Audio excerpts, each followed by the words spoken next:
Praise Lord everyone. We welcome you all to Songs of Zion Practical Sessions. దేవుడి నామంలో మిమ్మల్ని అందరినీ songs of Zion practical సెషన్స్కి ఆహ్వానిస్తున్నాం.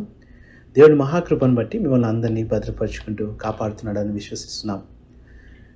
We have brother Manoranjan, brother ఆశీర్వాదం గారు మన మధ్యలో ఉన్నారు, who will be ministering us for today's session. So before we hand it over to them, we'll have a word of prayer. పరిశుద్ధ తండ్రి, ఘనమైన మా గొప్ప దేవ యేసుక్రీస్తు వారి పరిశుద్ధ నామంలో ప్రభువా, ఈ సాయంకాల సమయంలో మీ పాద సన్నిధికి వచ్చి ముఖ దర్శనం చేసుకునే భాగ్యాన్ని మా జీవితాల్లో దయచేస్తూ వచ్చిన విధానం బట్టి కొంత స్తోత్రాలు చేయించుకుంటున్నాం. ఎంతోమందికి ఇటు విధమైన యోగ్యత లేనప్పటికీ అయోగ్యులము, అపాత్రులము ఆయన మాకు దయచేస్తూ వచ్చిన విధానం బట్టి కొందాలు మీ మహాకృపను బట్టి లెక్కలేని స్తోత్రాలు చేయించుకుంటున్నాం. మరి ముఖ్యంగా songs of Zion practical sessions మినిస్ట్రీని ఎంతగానో దీవిస్తూ ఆశీర్వదిస్తూ వస్తున్న విధానం బట్టి కొంత స్తోత్రాలు చేయించుకుంటున్నాం. ఆయా విభాగాల్లో ప్రభా, ఆయా మాధ్యమాల్లో ప్రభా విత్తనున్న ఈ వాక్యాన్ని నీరు కట్టండి, ఫలింపజేస్తున్నామని బతులు కొంచెం మరి ముఖ్యంగా ప్రభా మా మధ్యలో పరిచయం చేస్తున్న దైవదాసులు మరి బ్రదర్ మనోరంజన్ బట్టి వందనాలు. పరిచయం దీవించండి, ఆస్వాదించండి. విత్తనున్న వాక్యాన్ని నీరు కట్టండి, ఫలింపజేస్తున్నామని బతులు ఆడుకుంటున్నాం. ఎంతోమంది ప్రభా మానవ హద్దుబాటులో విత్తన వాక్యాన్ని నీరు కట్టి ఫలింపజేస్తున్నామని బతులు ఆడుకుంటున్నాం. ప్రభా పరిచయం దీవించండి, ఆస్వాదించండి. ఎలాంటి ఇష్యూస్ లేకుండా స్మూత్ రిలైన్ దయచేస్తున్నామని బతిలాడుకుంటూ నన్ను నేను తగ్గించుకుంటూ మేము నామని హెచ్చిస్తూ కొద్ది ప్రార్థన బతిలాడు ప్రార్థించాడు వేడుకుంటున్నాం తండ్రి, ఆమేన్. Without much further delay, we'll hand it over to Brother Manoranjan. Praise Lord everyone. It's an honor again to speak to you all of you. మీ అందరితో ఈ సాయంకాలం మాట్లాడడము దేవుడు నాకు ఇచ్చినటువంటి ఘనత, దాన్ని బట్టి దేవునికి ఎంత వందనాలు. I enjoy speaking to you and I take it as a responsibility and as an honor that I'm responsible whenever I speak to you, because I don't want to waste your time. దేవుడు నాకు అనుగ్రహించినటువంటి ఇది ఒక ఘనతగా భావిస్తా ఉన్నాను. అదే సమయంలో ఇది ఎంతో బాధ్యతగా భావిస్తా ఉన్నాను, ఎందుకంటే మీ విలువైనటువంటి సమయం వ్యర్థం కాకూడదని. So may God help me that I may bring a word that can edify all of us. మనందరికీ క్షేమాభివృద్ధిని కలిగజేసేటటువంటి వాక్యాన్ని మరి నేను ఇవ్వాలని ఆశపడతా ఉన్నాను. So today my burden, when I was thinking about what to speak, God has put a burden to speak on 6 important C's of a Christian. అయితే మరి ఈ సాయంకాలం మీతో మాట్లాడడానికి దేవుడు నాకు అనుగ్రహించినటువంటి ఒక 6 అంటే క్రైస్తవ జీవితంలో అతి ప్రాముఖ్యమైనటువంటి 6 C అనేటటువంటి విషయాలు మీతో పంచుకోవాలని ఆశపడుతున్నాను. 6 words that starts with letter C. మరి 6 పదాలు, 6 మాటలు, మరి అవి సితో ఆరంభించబడేటటువంటి మాటలు మీతో చెప్పని ఆశపడుతున్నాను. There can be many, but these are my thoughts of what is important for a Christian. అయితే అనేకమైనటువంటి సితో ఆరంభమయ్యేటటువంటి పదాలు ఉన్నాయి, కానీ అతి ప్రాముఖ్యమైనటువంటి 6 అవి నాకు చెప్పాలని ఆశలు ఉన్నాను. Yeah, before I even get into what are those 6 important C's, I just want to remind you. So మరి ఈ 6 మాటలు మీతో చెప్పడానికి ముందు ఎవరు నిజమైనటువంటి క్రైస్తవులు అనేటటువంటి విషయాన్ని మీతో పంచుకోవాలని ఆశపడుతున్నాను. Yeah, oftentimes we think that being born into a Christian family, or to have a Christian name, or to attend a church, for being a son or a daughter of a pastor makes us a Christian, but it's not the reality. అయితే వాస్తవానికి మనం చూసినట్లయితే మనలో చాలా మందికి ఉన్నటువంటి అపోహ ఏంటంటే, ఏదో క్రైస్తవ కుటుంబంలో పుట్టినంత మాత్రాన నేను క్రైస్తవునని, ఏదో క్రైస్తవ తల్లిదండ్రులకు పుట్టినంత మాత్రం నేను క్రైస్తవునని, ఏదో చర్చికి వెళ్ళి వస్తున్నంత మాత్రాన నేను క్రైస్తవునని మనము తరచుగా భావిస్తాం. కానీ వాస్తవానికి అది కాదు. Yeah, but in reality, as we all know, it's not something new that I'm telling you, but I just want to remind you that there should be a personal relationship with Jesus Christ that makes me a Christian. మీ అందరికి తెలిసినటువంటిదే, ఏదో నేను కొత్తగా చెప్పడం లేదు కానీ, మరి యేసుక్రీస్తు ప్రభుతో ఎవరైతే వ్యక్తిగతమైనటువంటి సంబంధం కలిగి ఉంటారో వారే నిజమైనటువంటి క్రైస్తవులు. And the second and the most important thing after our salvation is to be a disciple.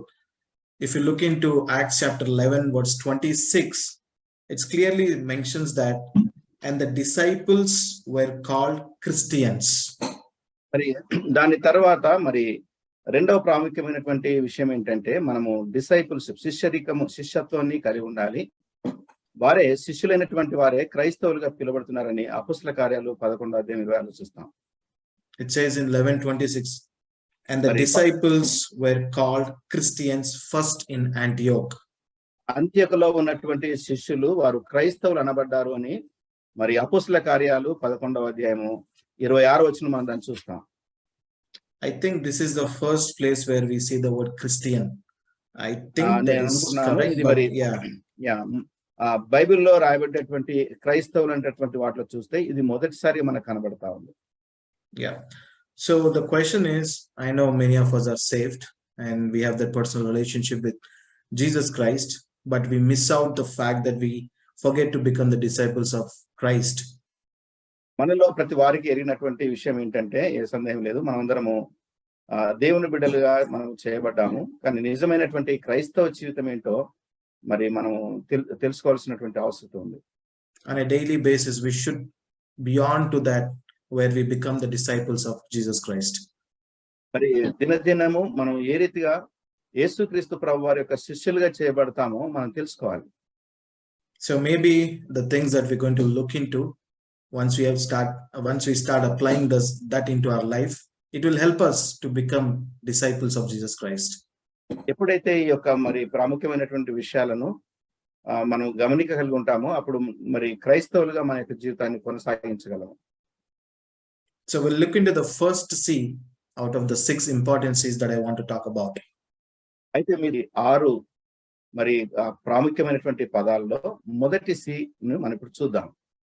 It's about character. మొదటిది ఏంటంటే మరి మన యొక్క వ్యక్తిత్వము. Especially we as a Christian, on a daily basis, we need to grow into the character of Jesus Christ. మరి క్రైస్తవులుగా మన యొక్క జీవితంలో దినదినము మనం ఎదుగుతూ రావాలి.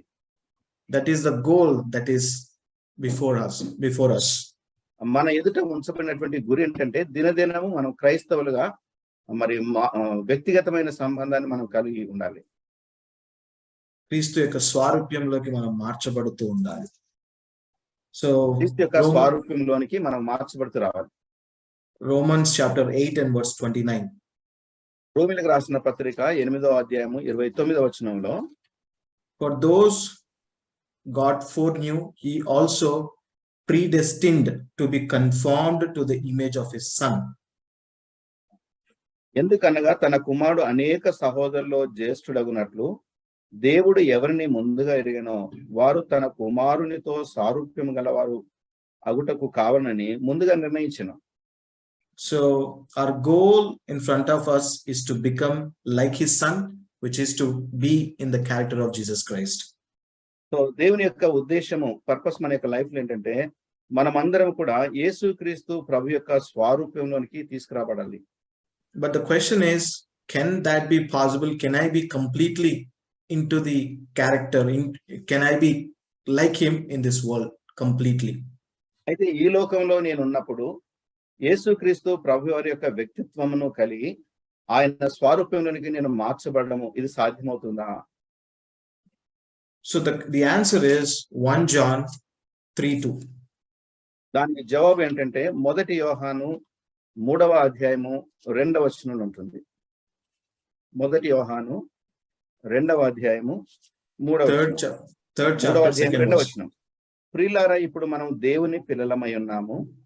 మనం ఇక ఏమవుతామో అది ఇంకా ప్రత్యక్షపరచబడలేదు గాని ఆయన ప్రత్యక్షమైనప్పుడు ఆయన ఉన్నట్టుగానే ఆయన చూతుము గనుక ఆయన పోలిందమని ఎరుగుదుము. English, it is very clear. It says, we will be like him when we see Christ, when Christ appears. యేసుక్రీస్తు ప్రభువారు ప్రత్యక్షమైనప్పుడు మనము ఆయన్ను పోలి ఉంటాం అనేది ఇక్కడ స్పష్టంగా చెప్పబడుతుంది. Yeah. So two things that we see from these two verses is, one, our goal is to become like Christ, and second thing is, when we see Christ, that is when we will be completely like Christ. So ఇక్కడ మనం చూసినటువంటి రెండు ప్రాముఖ్యమైనటువంటి విషయాలు ఏంటంటే, మొదటిగా మనం యేసుక్రీస్తు వలె మనం మారాలి. రెండవది ఆయన మనం చూసినప్పుడు ఆయన యొక్క రూపంలోనికి మనం మార్చబడాలి. So what we should do in this time, the time from being born again to the time that we see, what is our responsibility? అయితే మనం తిరిగి జన్మించినటువంటి ఆ సమయం మొదలుకొని యేసుక్రీస్తు ప్రభువును మనం ముఖాముఖిగా చూసే వరకు ఇన్ బిట్వీన్ ఈ మధ్య కాలంలో మనం ఏం చేస్తాం, మనకు బాధ్యత ఏమైంటుంది? Let's take an example, like I want to go to a destination. Let's call I want to go to maybe Bangalore. ఒకవేళ ఊహించుకోనండి, ఒకవేళ నేను బెంగళూరుకు వెళ్ళాలి అని నేను అనుకుంటే, so what is that confirmation that I'm on the right track?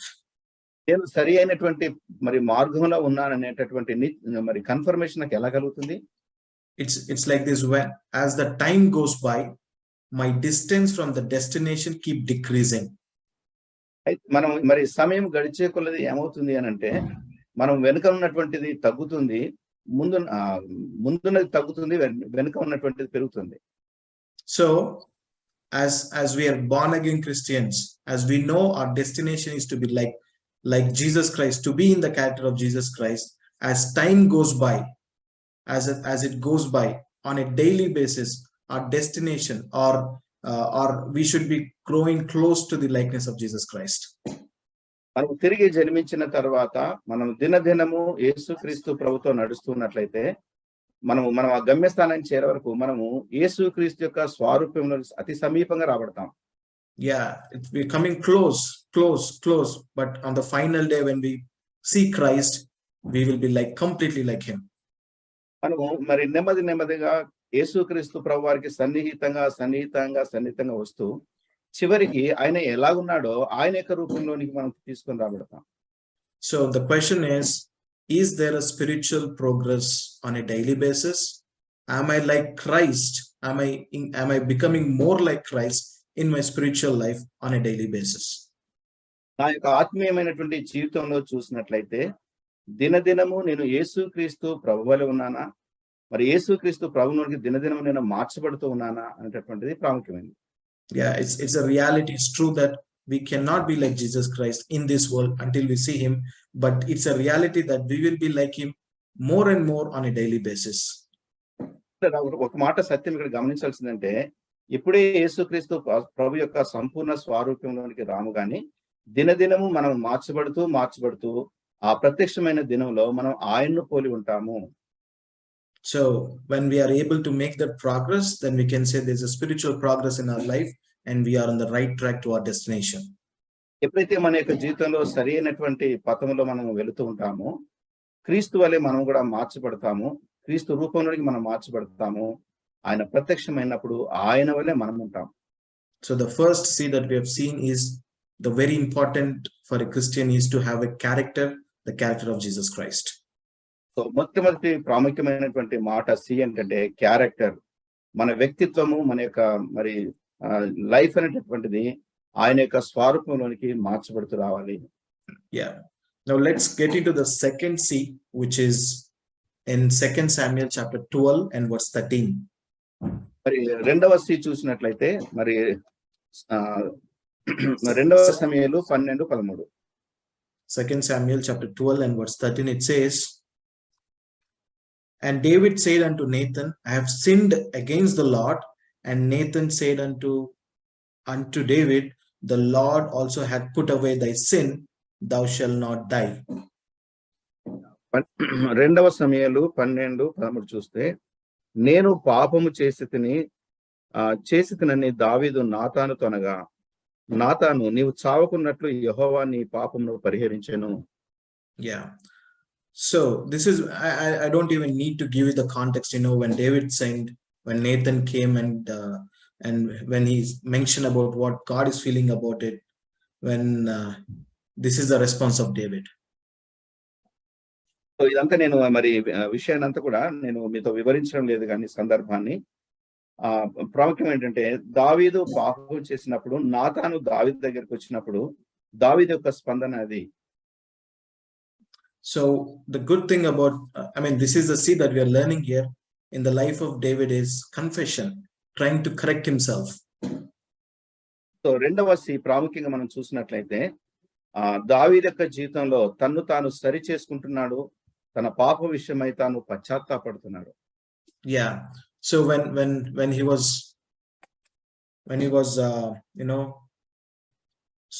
was encountered, when Nathan came and he said, David, you did this, David immediately regretted. He had regret in his heart, and he said, he confessed his sin, and he said he asked God to show his mercy upon him. So దావీదు మరి నాతాను దావీదు దగ్గరికి వచ్చినప్పుడు ఆ విషయం అంతా చెప్పినప్పుడు దావీదు తను పశ్చాత్తాపడి నేను పాపం చేశాను అని దావీదు తను ఒప్పుకుంటున్నాడు. He bitterly cried. He asked for forgiveness. He asked God to forgive him. So మరి ఎంతగానో దావీదు విలపించినట్లుగా, దేవుని దగ్గర తను క్షమాపణ వేడినట్లుగా మరి తన పాపం పరిహరించబడ్డట్టు మనం చూస్తుంటున్నాం. Yeah, we can see his confession in Psalms chapter 51. That's a psalm that when he wrote when he committed that sin with Bathsheba. So దావీదు బెత్షెబాతో తను పాపం చేసిన తర్వాత తిరిగి తన పాపములన్నీ ఒప్పుకుంటూ దేవుని యొక్క సన్నిధికి వచ్చి విలపించినటువంటి విధానము మరి కీర్తన 51లో మనకు ఇది కనబడుతుంది. Very, very well known and a very deep verses. Verse 3, wash me thoroughly from my iniquity and cleanse me from my sin. So దావీదు అంటాడు రెండవ వచనంలో,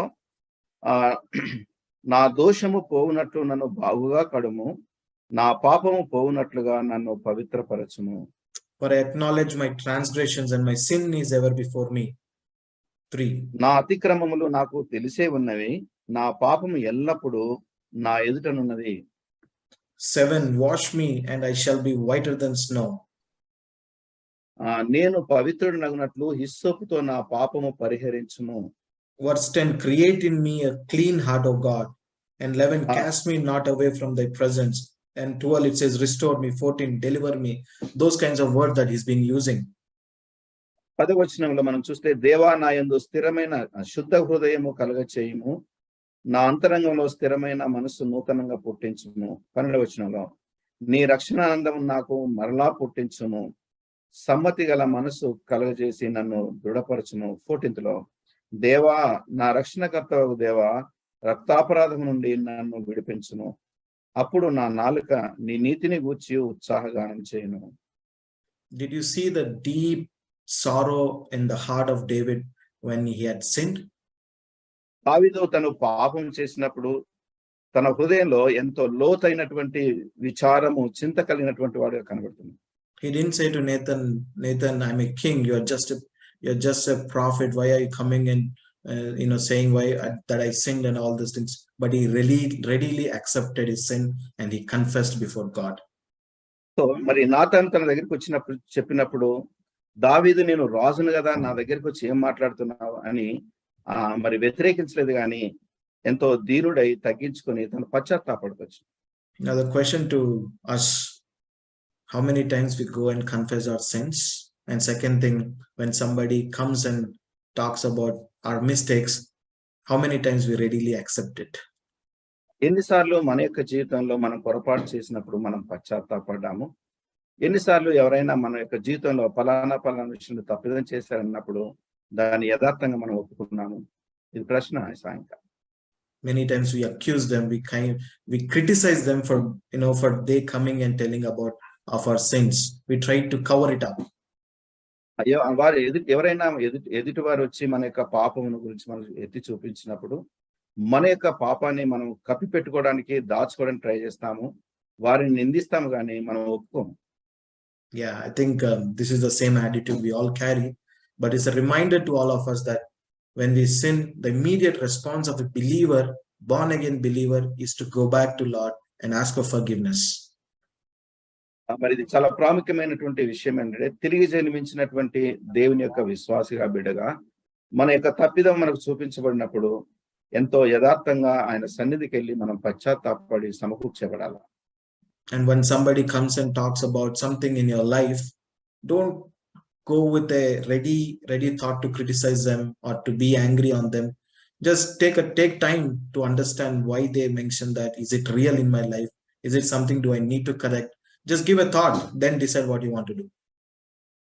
ఎవరైనా వచ్చి మనలో ఏదైనా దిద్దుబాటు అవసరం ఉండి మన గురించి మాట్లాడినప్పుడు మనం వెంటనే మన యొక్క డిఫెన్స్ మోడ్లోకి వెళ్ళి వాళ్ళ మీద ఇలాగని అనకూడదు, నిందించకూడదు. కానీ ఒక క్షణం ఆలోచించి ఎందుకన్నారు, ఏంటి నాలో జరిగింది అని మనం తెలుసుకున్నట్లయితే అది ఎంతో మనకు మంచిది.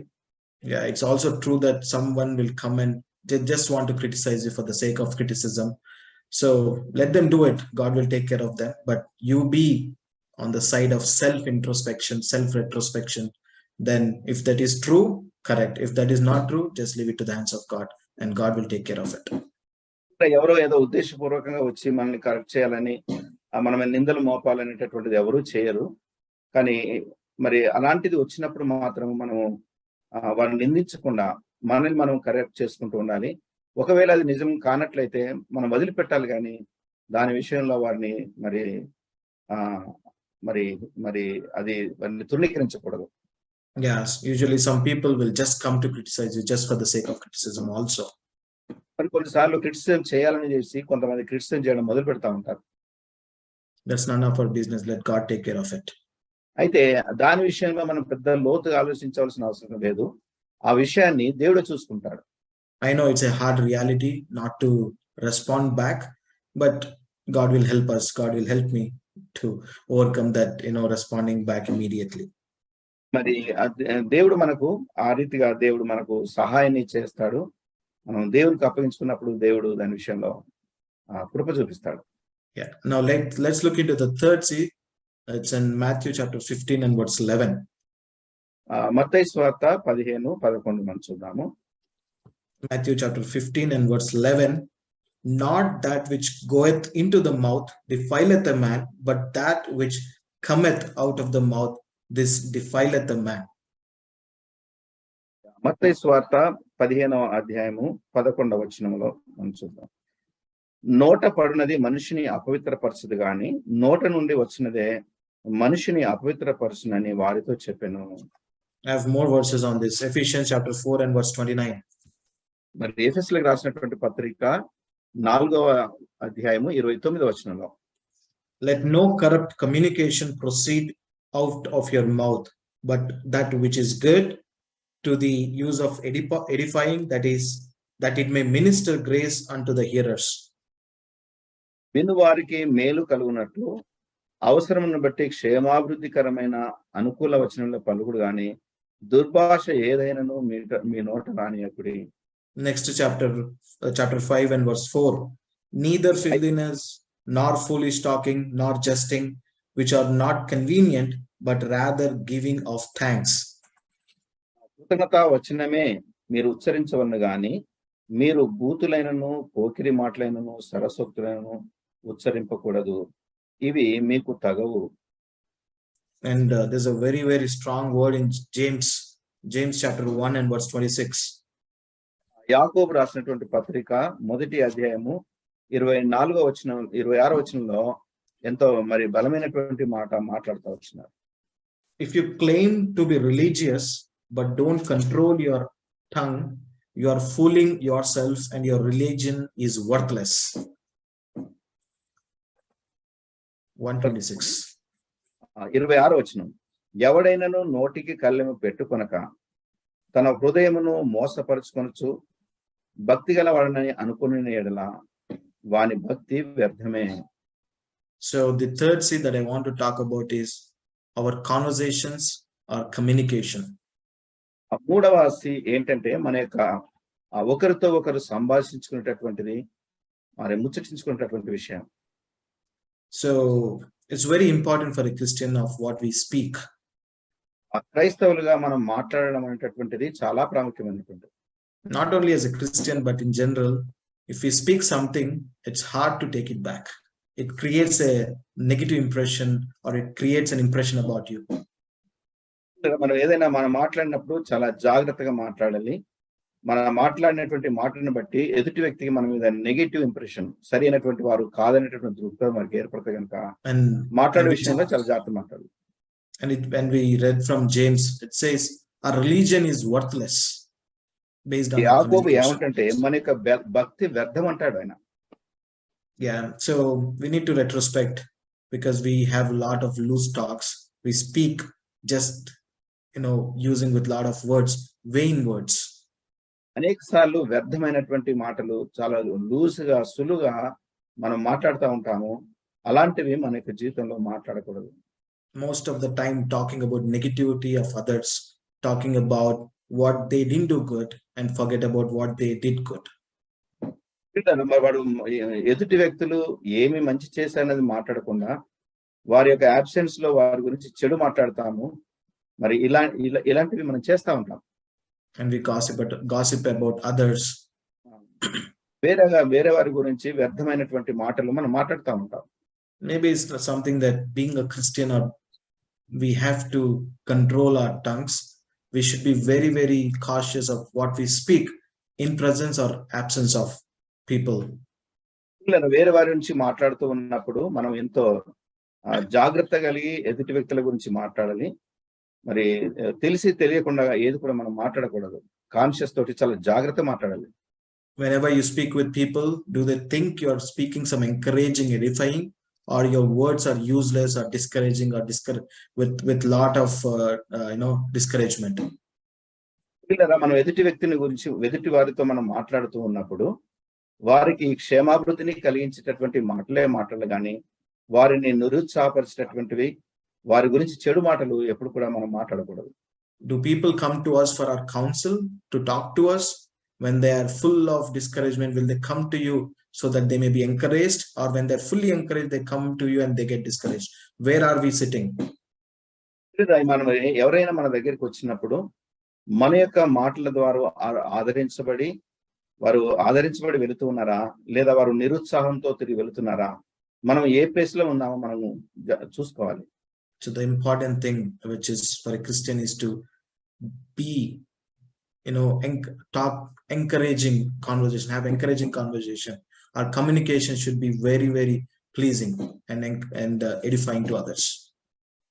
మనం ఎదుటి వ్యక్తితో మనం మాట్లాడుతూ ఉన్నప్పుడు మన యొక్క సంభాషణ ఎలా ఉండాలంటే ఎంతో మరి ప్రోత్సాహంగా, రుచికరంగా, మరి క్షేమాభివృద్ధిని కలిగేసేటటువంటిది ఉండాలి, కానీ వారిని నిరుత్సాహపరిచేటటువంటి విధానంగా ఉండకూడదు. So far we have seen 3 C's. First one is the character, second one is the confession or correction, third one is the conversations or communications. So ఇప్పటి వరకు మనం 3 చూసాము. మొట్టమొదటిది మన యొక్క క్యారెక్టర్ గురించి లేదా వ్యక్తిత్వం గురించి మనం చూసాము. రెండోదిగా మనం చూసినట్లయితే కన్ఫెషన్ అనేటువంటి ఒప్పుకోలు లేదా సరి చేయబడటం గురించి చూసాము.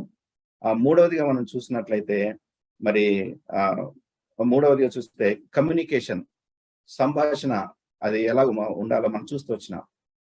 Next, fourth C is from Matthew chapter 16 and verse 26. మత్తయి సువార్త 16 and verse 26. 16:26 చూద్దాం. మత్తయి సువార్త 16:26.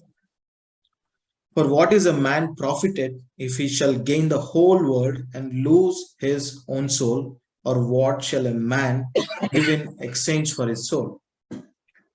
ఒక మనుషుడు లోకమును సంపాదించుకొని తన ప్రాణమును పోగొట్టుకుంటే అతనికి ఏం ప్రయోజనము?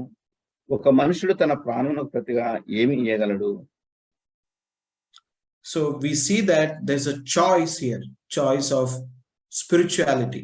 God is talking about you gain the whole world, but you're losing your own soul. What it will profit? So what is the choice that you make in our lives? పిల్లలు ఇక్కడ మనం చూస్తే 26వ వచనంలో ఒకడు సర్వలోకమును సంపాదించుకొని తన ప్రాణమును పోగొట్టుకుంటే వానికి ఏమి ప్రయోజనం అని అంటాడు. ఇక చాయిస్, మనకు అవకాశం ఇవ్వబడుతుంది, మనం దేన్ని చూస్ చేసుకుంటా ఉన్నాం. Yeah, what is our choice in everything? Not only everything.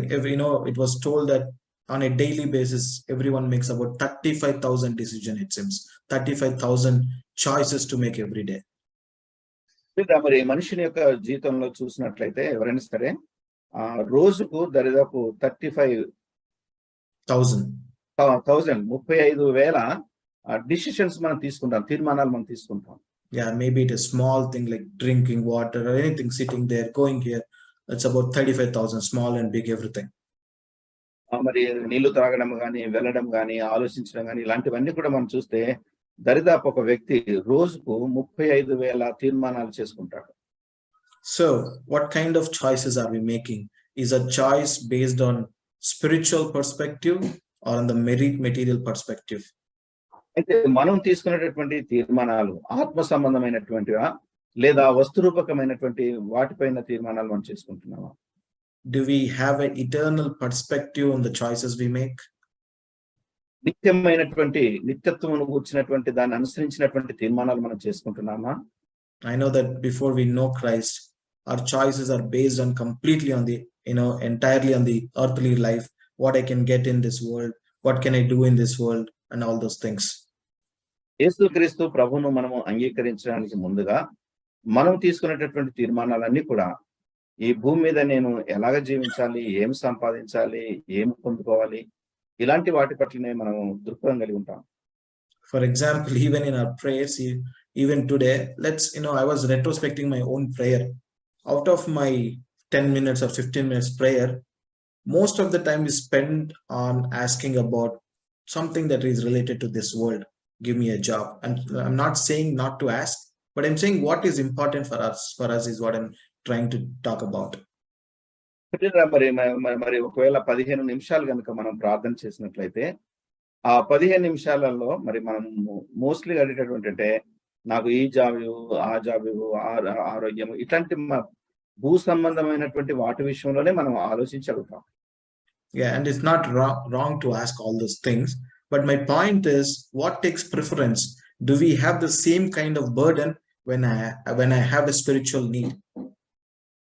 మరి ప్రయారిటీ అంటే ఏది ముందు అనే దానికి వచ్చినప్పుడు దేనికి మనం ప్రాముఖ్యత ఇస్తున్నాము? ఆత్మ సంబంధమైనటువంటి వాటిక లేదా శరీర సంబంధమైనటువంటి వాటిక? Material blessing or spiritual blessing? What is my choice? మరి ఆత్మ సంబంధమైనటువంటి ఆశీర్వాదాలు, శరీర సంబంధమైనటువంటి ఆశీర్వాదాలు, ఈ రెండింటిలో దేనికి మనం ప్రాముఖ్యత ఇస్తా ఉన్నాం? If we know there's a choice made by Lot, where Abraham and Lot were distributing the land, we know what happened there. మరి అబ్రహాము, లోతు వారిద్దరు కూడా వారికి మరి వారి పశువుల కాపర్ల వారి మధ్యలో కలహం వచ్చినప్పుడు వారు మరి పంచుకునేటటువంటి చూసింగ్ దానిలోకి వచ్చినప్పుడు అంటే ఏది అనేది చూసింగ్ లోకి వచ్చినప్పుడు మరి అబ్రహాం అయితే ఆత్మ సంబంధమైన చూసుకున్నాడు, లోతు అయితే మరి ఆ యొక్క సొదొమ గొమొర్రాను ఆయన చూసుకుంటూ వచ్చినాడు. So as uncle already translated what I want to say, when Abraham gives a choice to Lot, he says, if you want to go right, tell me, I'll go left. If you want to go left, tell me, I'll go right. And we know that Lot already chose Sodom and Gomorrah. And what happens at the end? Abraham himself has to go and rescue Lot because he was in trouble because of his choice, and Abraham has to go and rescue Lot. మరి అబ్రహాము తను చెప్తూ వచ్చిన, నువ్వు తూర్పుకి వెళితే నేను పడమటికి వెళ్తాను, నువ్వు ఉత్తరం వెళ్తే నేను దక్షిణకి వెళ్తాను, నీకు ఏది కావాలో చూజ్ చేసుకో అన్నప్పుడు, ఎంపిక చేసుకున్నప్పుడు మరి లోతు అప్పటికే సొదొమ గొమొర్రాను తను ఎంపిక చేసుకున్నాడు. దాని తర్వాత లోతు తన యొక్క ట్రబుల్లో ఉన్నప్పుడు అబ్రహాము వెళ్ళి మరి లోతును రక్షించినట్టు మనం చూస్తాం. So being a born again, being a Christian who wants to walk in the will of God, let's make choices that have eternal perspective. తిరిగి జన్మించినటువంటి దేవుని యొక్క బిడ్డలుగా ఆ నిత్యత్వం యొక్క దృక్పథంలో ఉండి మన యొక్క ఆలోచనలు మనం చేసుకోవాలి. Let's make choices which are valuable, which where we give where we value relationships over rights. మరి can you repeat? We need to make choices where we value relationships over the rights. మరి మనకున్నటువంటి సంబంధాలను, మనకున్నటువంటి హక్కులను వాటిని base చేసుకొని మన యొక్క మరి ఎంపిక అనేటటువంటి చాయిస్ అనేటటువంటి మనం చేసుకోవాలి. మనం ఎప్పుడైతే చాయిసెస్ చేస్తుంటామో ఈ హక్కుల కంటే మన యొక్క సంబంధాల మీద ఎక్కువ మనము ప్రాధాన్యత ఇచ్చి సంబంధాలను కోల్పోకుండా, మన హక్కులు కోల్పోతే కోల్పోయాం కానీ సంబంధాలను కోల్పోకుండా మనం అటువంటి చాయిసెస్ తీసుకోవాలి. That is very important. Relationships are important over our rights. మనకున్నటువంటి రిలేషన్ సంబంధాలు అనేటటువంటివి మనకున్నటువంటి హక్కుల కంటే కూడా చాలా ప్రాముఖ్యమైనటువంటివి. అవి ఎంతో జాగ్రత్తగా మనం చాయిసెస్ తీసుకోవాలి. Yeah, most of the time we fight for our rights with our relations. అనేక సార్లు మనం ఏం చేస్తామంటే మనం మరి అంటే హక్కుల కొరకు మనం పోరాడతాము, కానీ మరి రిలేషన్స్ విషయంలో మనం పోరాడేటటువంటి వాడుగా ఉండం. Next is we need to make choices where we value godliness over greed. మన యొక్క తీర్మానాలు అంటే దైవికమైనటువంటి విధానంలో ఉంటున్నాయా, లేక నాకు అది కావాలి ఇది కావాలనేటటువంటి ఆశలతో మనము చూస్తుంటామా? We need to make choices which will value fellowship with God rather than the approval of the world. మరి దేవునితో చక్కటి సావాసాన్ని మనం కలిగి ఉంటామా, లేదా లోకము మనల్ని మెచ్చుకునేటట్టుగా అలాంటి తీర్మానాల్లో మనం ఉంటామా? We need to make choices that will value God's eternal promises over immediate pleasure. మరి ఈ లోక సంబంధమైనటువంటి సంతోషాన్ని కలిగజేసే వీటికంటే కూడా దేవుని వలన కలిగేటటువంటి ఆ ప్లెజర్స్ మనం కోరుకోవాలి. So the question or a small thought, what kind of choices that I'm making today that is deciding my future, that is deciding my eternity. నా యొక్క నిత్యత్వాన్ని, నా యొక్క భవిష్యత్తు విషయంలో ఎలాంటి తీర్మానాలు మనం చేసుకుంటా ఉన్నాం. And the fifth C that I want to talk about is in Matthew chapter 22 verse 35 to 40. ఐదవ సి అనేది మత్తయి సువార్త 22వ అధ్యాయము 35 to 40, and I don't think so we'll be reading everything. Yeah, 35 నుంచి మనం చదువుకున్నాము. It's about the great commandment. I remember I spoke on this yesterday, loving God and loving our neighbor. మరి నిన్నటి దినము మాట్లాడుతూ వచ్చినాము దీని విషయంలో. దేవుని ప్రేమించాలి, మన యొక్క నైబర్స్ మరి తోడి వారిని కూడా మనం ప్రేమించాలని చూస్తూ వచ్చినాం. So to follow the commandment holds a great importance for a Christian. మరి క్రైస్తవుడికి ప్రాముఖ్యమైన విషయం ఏంటంటే దేవుని యొక్క ఆజ్ఞలను అనుసరించుట, ఎస్పెషల్లీ దిస్ గ్రేటెస్ట్ కమాండ్మెంట్. అతి ప్రాముఖ్యమైనది ఏంటంటే ఈ యొక్క గొప్ప ఆజ్ఞల గురించి మనం చూస్తున్నాం. Not only commandment and also the commission that Jesus himself gave to his disciples. ఆజ్ఞలు మాత్రమే కాదు కానీ యేసుక్రీస్తు ప్రభువారు తన శిష్యులకు ఇచ్చినటువంటి ఆ యొక్క పనిని గురించి కూడా మనం చూస్తుంటున్నాం. Yeah, it's in Matthew chapter 28 verse 16 to 20, which is called the Great Commission. ఇక్కడ మత్తయి సువార్త మరి 28వ అధ్యాయంలో 18 నుంచి 19 వచనాల్లో ఆయన ఇచ్చినటువంటి మరి గొప్ప కమిషన్ గురించి మనం చూస్తుంటున్నాం. Yeah, so I'm not going to in detail, but the fifth C is about giving importance to commandments and the commission that is before us. ఐదోది మనం చూసినట్లయితే కమాండ్మెంట్స్, దేవుని యొక్క ఆజ్ఞలు, దేవుడు మనకు అప్పగించినటువంటి పని. And finally, and the sixth C is చివరిగా మరి ఇంకో సి మనం చూద్దాము. Daniel chapter 1 and verse 8. Daniel chapter 1 verse 8. దానియేలు గ్రంథము 1వ అధ్యాయము 8వ వచనం. దానియేలు 1వ అధ్యాయము 8వ వచనం. Uncle, can you read it in Telugu? నేను చదువుతాను, దయచేసి చూడండి. 8వ వచనంలో రాజు భుజించు భోజనమును పానం చేయు ద్రాక్షరసమును పుచ్చుకొని తన్ను అపవిత్రపరచకూడదనని దానియేలు ఉద్దేశించి తాను అపవిత్రుడు కాకున్నట్లు వాటిని పుచ్చుకొనకుండా సెలవిమ్మని నపుంసకుల అధిపతిని వేడుకొనగా. So Daniel and his friends had a great or a firm conviction of what they want to do. మరి దానియేలు తన యొక్క స్నేహితులు వారు ఏమి చేయబోతున్నారో దాని విషయమైనటువంటి సరి అయినటువంటి ఒప్పుదల కలిగినటువంటి వారుగా ఉన్నారు. So they're not following the people around them, or they're not getting into the compulsions around them. వారి చుట్టూనటువంటి వాటిని అనుసరించడం లేదు, వారి ఒత్తిడులకు వారు లోబడడం లేదు. And the conviction should be Bible based, not on the people based or culture based. మరి వారికి ఉన్నటువంటి సంస్కృతి కానివ్వండి, ప్రజల యొక్క దీని కానీ దేవుని యొక్క మరి దేవుని యొక్క వాక్యము ఆధారం మీద ఉన్నటువంటిది చూస్తున్నాం. And many times we follow convictions based on, we saw it somewhere, oh, they don't do it, we will not do it. Why we will not do it? Do we have an answer? కొన్నిసార్లు మనకి ఎట్లా ఉంటుందంటే ఫలానా వాళ్ళు చేయట్లేదు కాబట్టి మనం కూడా చేయకూడదు. ఎందుకు చేయకూడదు అనే దానికి మన దగ్గర ఏమైనా జవాబు ఉందా? So we need to have strong convictions based on the scriptures, based on what Bible talks about it. If it supports scriptures, we will have a strong conviction about it. ఏదైనా విషయానికి వచ్చినప్పుడు బైబిల్ దేని గురించి అయితే స్పష్టంగా ఇది చేయాలి ఇది చేయకూడదని చెప్తుందో దాని విషయంలో సరి అయినటువంటి ఒప్పుదల మనము కలిగి ఉండాలి. ఇది చేయకూడదని బైబిల్ చెప్తే దాన్ని చేయకుండా ఉండాలి. Yeah, very sorry that I've been hearing few things during these times that people were telling me, oh, we don't do this. I've been asking them why we don't do. Do we have an answer? They don't have an answer. They just say, oh, we don't follow. Why? So కొంతమంది అంటారు ఇది ఫలానా చేయకూడదు అని అంటారు. ఎందుకు ఇది చేయకూడదు మీకు ఏమైనా దీనికి జవాబు ఉందంటే వాళ్ళకి ఏం జవాబు చెప్పలేరు, కానీ చేయకూడదనే చెప్తారు. And that's fine if they say don't do it, that's fine, but they treat you as a sinner of doing it. అయితే వాళ్ళు చెప్పడం మంచిదే, కానీ ఇది ఫలానా నువ్వు చేస్తే అది పెద్ద పాపంలాగా వారు చెప్తారు. So which is more dangerous, right? You're treating somebody low, you're treating somebody to be a sinner. మరి దీన్ని ఆ పనిని చేసిన దాన్ని బట్టి ఆ వ్యక్తులు పాపులని వారు ఏదో తక్కువ వారని అనుకోకూడదు.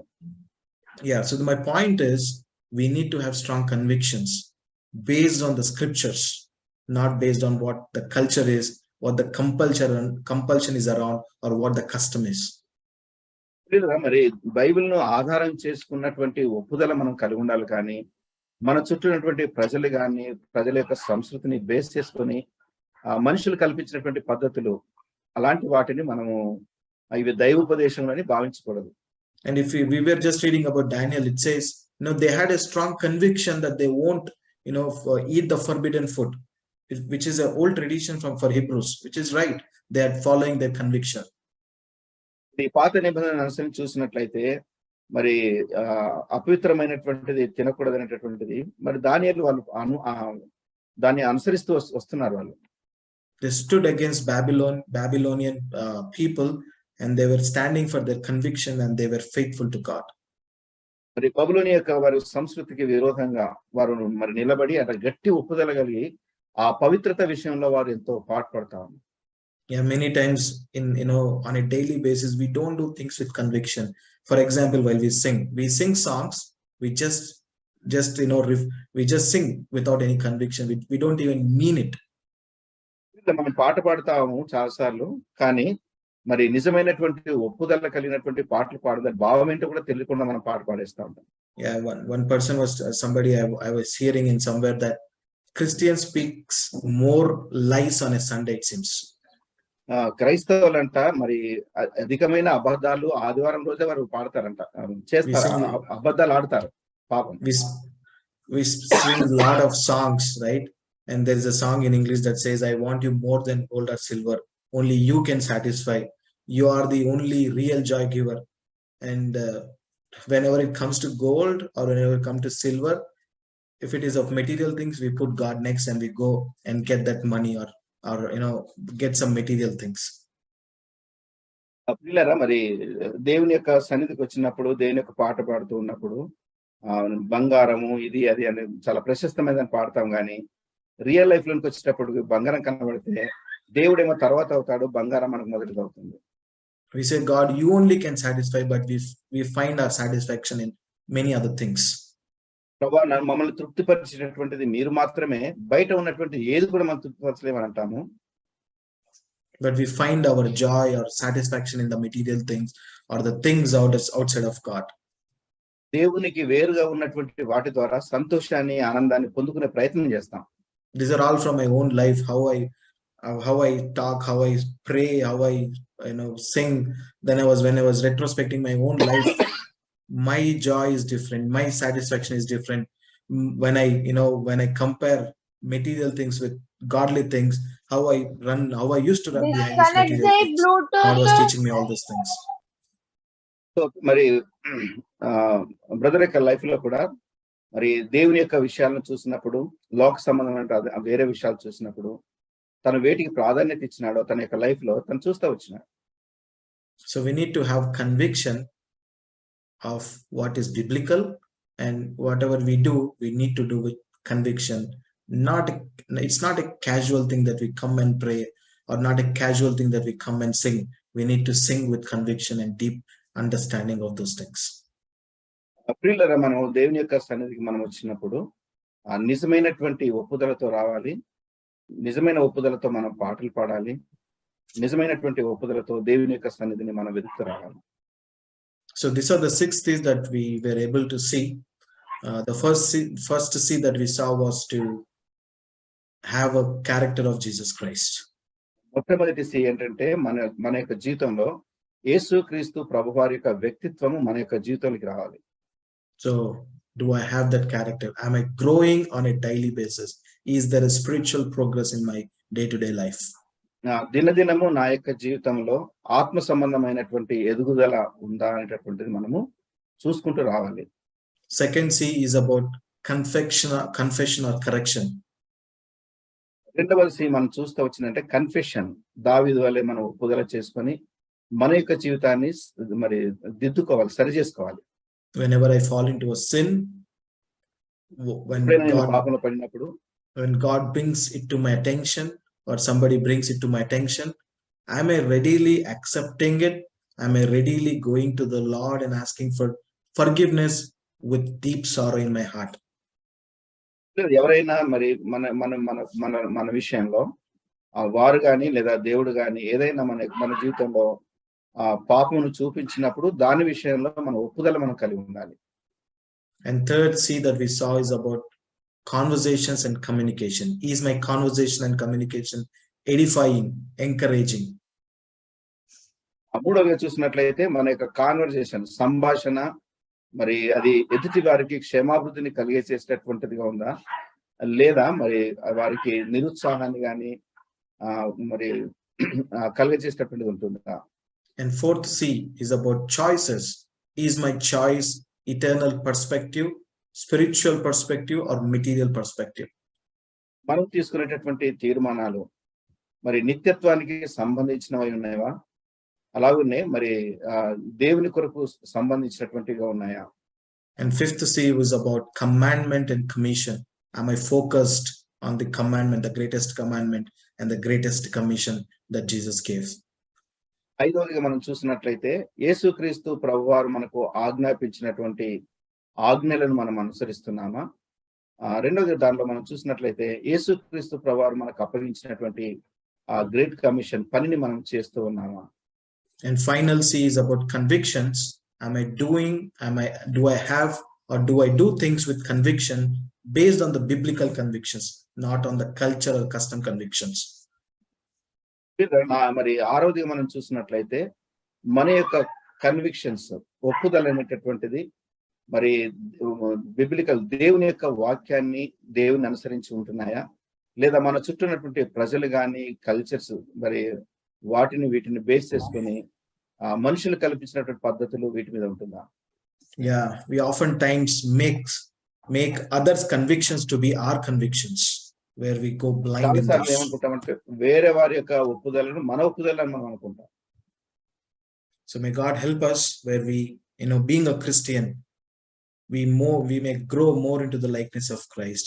we may understand these truths what God has set before us. మన యొక్క జీవితంలో మరి ఆ దేవుడు మనకు అనుగ్రహించిన దినదినము ఆయన యొక్క స్వరూపంలోనికి మారుతూ నిజమైనటువంటి క్రైస్తవ జీవితాన్ని మనము కలిగి ఉంటూ రావాలి.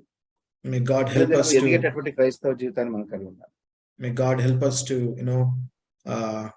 build, or whatever we have learned today, may God help us to include that into our lives, and may we live up to the word that we heard today.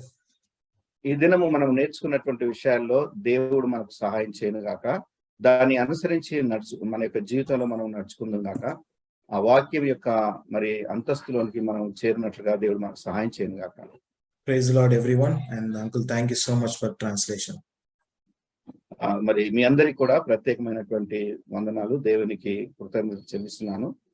మరి అవకాశం ఇచ్చినటువంటి అంకులు కూడా, ట్రాన్స్లేట్ చేసిన uncle కూడా వందనాలు. Welcome back. విత్తబడిన వాక్యాన్ని దేవుడు దీవించిన గాక. Before we close will have few announcements and then will close. రేపటి దినం సెషన్ వచ్చేసి బ్రదర్ విజయ్ కుమార్ మన మధ్యలో పరిచయం చేయనున్నారు on a topic called a journey from little faith to greater faith అనే టాపిక్ పైన విజయ్ కుమార్ అన్న మన మధ్యలో పరిచయం చేయనున్నారు. Please do watch it and be blessed. And also before we close will have a word of prayer. పరిశుద్ధ తండ్రి, విత్తబడిన వాక్యాన్ని బట్టి కొన్న స్తోత్రాలు చేసుకుంటున్నాం. ప్రభా, మానవ హద్దుబాటులో మీ దాసుని వాడుకుంటూ వచ్చిన విధానం బట్టి కొన్న స్తోత్రాలు చేసుకుంటున్నాం. ప్రభా, మరి ముఖ్యంగా మా మధ్యలో పరిచయం చేసిన బ్రదర్ మనోరంజన్ని, బ్రదర్ మరి మా ట్రాన్స్లేషన్లో సహాయపడుతూ వచ్చిన బ్రదర్ ఆశీర్వాదం బ్రదర్ బట్టి కొన్న స్తోత్రాలు చేయించుకున్నాం. వారి పరిచర్యను ఇంకా నువ్వు దీవిస్తూ రమ్మని బతిలాడుకుంటున్నాం. ప్రభు, ముఖ్యంగా రేపటి దినం జరిగిన పరిచర్యను కూడా దీవించండి, ఆస్వాదించండి. ఎందరికో ఇటు విధమైన పరిచర్య ఆశీర్వాదకరంగా ఉండటం కృపను దయచేస్తున్నామని బతిలాడుకుంటున్నాం. సహాయం దయచేయండి ప్రభు. మరి అయోగ్యుని, అపాత్రుని, ఎన్నికలేని వాడిని అయినప్పటికీ నన్ను వాడుకుంటూ వస్తున్న విధానం బట్టి కొన్న స్తోత్రాలు చేసుకుంటూ ప్రభా, మీ యొక్క విశ్వాస్యత, మీ యొక్క నమ్మకత్వాన్ని బట్టి లెక్కలేని ఉన్న స్తోత్రాలు చేసుకుంటూ ఈ కొద్ది ప్రార్థన బతినాలు ప్రార్థించి అడివేడుకుంటూ ఈ కొద్ది స్థుతి ఆరాధన మీకే సమర్పించుకుంటున్నాం తండ్రి. ఆమెన్. Thank you.